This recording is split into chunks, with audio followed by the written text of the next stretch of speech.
Taiwan, I would say, because every year during the Taiwan Lantern Festival, they're invited to perform the songs from West Bengal, Bengali. So today they're going to perform some spiritual songs from Bengal. 那他们其实在每年的元宵节都会受邀到这个舞台上去做这个多元的文化分享。那今天他们要带来一些孟加拉的灵性之歌，我们热烈欢迎 ，Give a big round of applause. Thank you.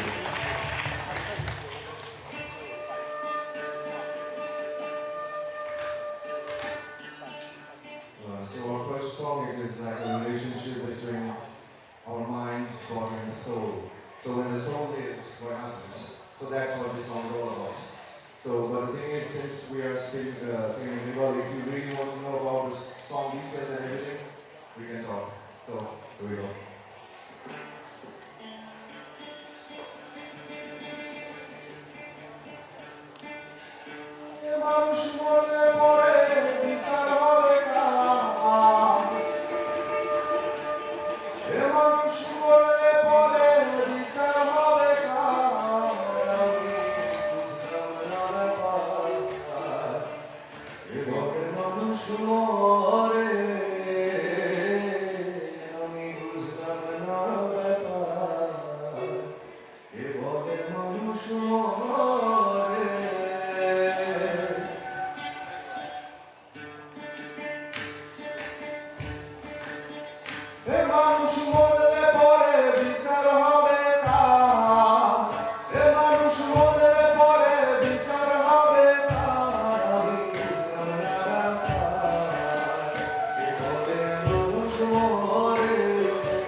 Demo